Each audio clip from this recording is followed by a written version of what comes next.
श्री शिवाय नमस्तुभ्यम। हर हर महादेव। देखिए आज की वीडियो बहुत ही खास होने वाली है क्योंकि आज के दिन है फाल्गुन मास का शुक्रवार और तिथि है षष्ठी तिथि। देखिए शुक्रवार के दिन अगर हम कुछ उपाय करते हैं तो इससे माता लक्ष्मी प्रसन्न होती है और हमारे घर में धन की वृद्धि होती है। हमारे जीवन में बहुत कष्ट है, संकट है, धन की बहुत ज़्यादा कमी है, व्यापार अगर हमारा चल नहीं रहा है और हमारे धन की बहुत ज़्यादा अभाव है, बहुत ज़्यादा कर्ज है, तो शुक्रवार के दिन यानी आज के दिन आपको ये उपाय ज़रूर करने चाहिए। अगर हम ये उपाय प्रदोष काल में करते हैं तो वो सर्वोत्तम रहेगा। प्रदोष काल का समय आप सभी को पता होगा। प्रदोष काल का समय सूर्यास्त के 45 मिनट पहले और सूर्यास्त के 45 मिनट बाद का समय होता है। पूज्य गुरु जी की कथा सुनकर समझकर समझाने का पूरा प्रयास करूंगी, इसलिए वीडियो को अंत तक जरूर देखना। और अगर आप भगवान शिव के अनंत भक्त हैं और उनकी कृपा पाना चाहते हैं तो चैनल को सब्सक्राइब जरूर करना। चलिए चलते हैं पहले उपाय की ओर। पहला जो उपाय है बहुत ही खास उपाय है, बहुत ही अचूक उपाय है लक्ष्मी प्राप्ति के लिए। देखिए अगर आपके घर में लक्ष्मी की यानी धन की बहुत ज़्यादा कमी है तो शुक्रवार के दिन आपको एक कमल गट्टे वाला उपाय जरूर करना चाहिए। देखिए कमल गट्टे का उपाय अगर हम शुक्रवार के दिन करते हैं तो इससे माता लक्ष्मी बहुत ही प्रसन्न होती है। देखिए हमें करना क्या, हमें लेना है एक कमल गट्टा और लेना है एक लोटा जल। लोटा है वो हम तांबे का लेंगे, उसमें शुद्ध जल हम भर लेंगे। ये दोनों सामग्रियां लेकर हमें पहुंच जाना है भगवान शिव के मंदिर में। देखिए वहां पर जाने के बाद में हमने जो कमल गट्टा लिया है उस एक कमल गट्टे को हमें लोटे के अंदर डाल देना है और लोटे के अंदर रख देना है 1 या आधा मिनट के लिए। देखिए उसके बाद में उस कमल गट्टे को, अगर आपके पास बहुत सारे कमल गट्टे हैं तो आप उसको लोटे के अंदर रहने दें, नहीं तो आप उस कमल गट्टे को लोटे के अंदर से निकाल लेंगे तो यह कमल गट्टे युक्त जल हो गया। और उस एक लोटे जल को हमें भगवान शिव के शिवलिंग पर श्री शिवाय नमस्तुभ्यम का जाप करते हुए पूरा जल समर्पित कर देना है। देखिए छोटा सा उपाय है परंतु बहुत ही अचूक उपाय है लक्ष्मी प्राप्ति के लिए। चलिए चलते अब हम दूसरे उपाय की ओर। दूसरा जो उपाय है वह भी बहुत ही खास उपाय है, बहुत ही अचूक उपाय है। यह उपाय भी लक्ष्मी प्राप्ति के लिए है, धन वृद्धि के लिए है और व्यापार में वृद्धि के लिए है।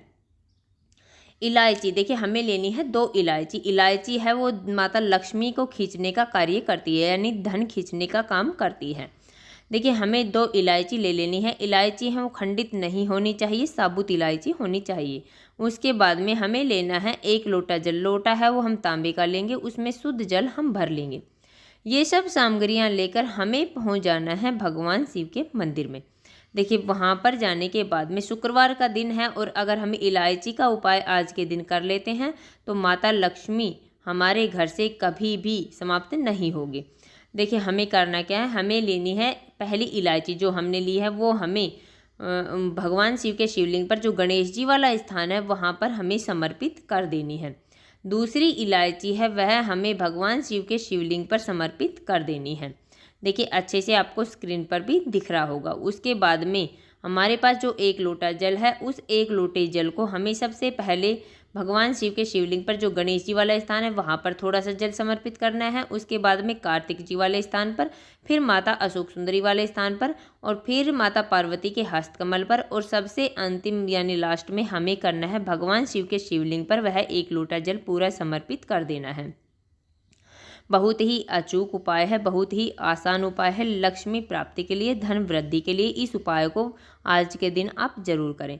चलिए चलते हम तीसरे और अंतिम उपाय की ओर। तीसरा जो उपाय है वह भी बहुत ही खास उपाय है, बहुत ही अचूक उपाय है। देखिए हमें करना क्या है, हमें लेना है 1 लोटा जल। लोटा है वो हम तांबे का ले लेंगे, उसमें शुद्ध जल हम भर लेंगे। जल देखिए हम अपने घर से भर कर ले जाएंगे क्योंकि पूज्य गुरु जी ने कहा है कि अपने घर से भर कर ले गया हुआ जल हमारे सभी दोषों को समाप्त कर देता है। उसके बाद में हमें लेना है थोड़ा सा शहद। देखिए शहद हो सबके घरों में आसानी से मिल जाएगा। उसके बाद में हमें लेनी है 1 बेलपत्र। बेलपत्र है वो खंडित बेलपत्र नहीं होनी चाहिए, कटी फटी बेलपत्र नहीं होनी चाहिए। देखिए ये सब सामग्रियां लेकर हमें पहुंच जाना है भगवान शिव के मंदिर में। देखिए अगर आपके पास बेलपत्र नहीं है तो आप भगवान शिव के मंदिर जाइए, वहां से बेलपत्र लेकर उसे धोकर उपयोग में ले सकते हैं।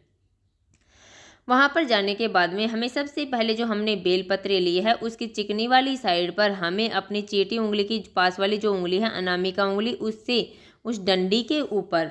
देखिए आपको स्क्रीन पर भी दिख रहा होगा, डंडी के ऊपर शहद से हमें 7 बिंदियां लगा देनी है और वह एक बेलपत्र हमें भगवान शिव के शिवलिंग पर समर्पित कर देनी है, शुक्रेश्वर महादेव का स्मरण करते हुए। देखिए चिकने वाले साइड में हमने जो बिंदी लगाई हैं वो साइड हमें भगवान शिव के शिवलिंग पर स्पर्श होना चाहिए। उसके बाद में हमारे पास जो 1 लोटा जल है, उस 1 लोटे जल को हमें भगवान शिव के शिवलिंग पर श्री शिवाय नमस्तुभ्यम का जाप करते हुए पूरा जल हमें समर्पित कर देना है। इस बात का हमें विशेष ध्यान रखना है, डंडी का मुख है वो जलाधारी की तरफ होगा, बेल और जो पत्ती का मुख है वो हमें अपनी तरफ रखना है। छोटा सा उपाय है परंतु बहुत ही अचूक उपाय है। आपके घर में धन प्राप्ति के लिए शुक्रवार का दिन जो होता है वो माता लक्ष्मी को समर्पित होता है और माता लक्ष्मी को प्रसन्न करने के लिए हम अगर भगवान शिव के शिवलिंग पर जो भी उपाय करते हैं तो इससे माता रानी बहुत ही प्रसन्न होती है और हमारे घर में धन धान की वृद्धि होती है। हमने अपनी तरफ से समझाने की पूरी कोशिश की है। उम्मीद है आपको वीडियो समझ में आ गया होगा। अगर वीडियो अच्छी लगी तो लाइक करना और अगर आप चैनल पर नए हैं और अभी तक आपने चैनल सब्सक्राइब नहीं किया है तो ऐसे ही छोटे छोटे उपायों को देखने के लिए प्लीज़ हमारे चैनल को सब्सक्राइब जरूर करें। श्री शिवाय नमस्तुभ्यम। हर हर महादेव।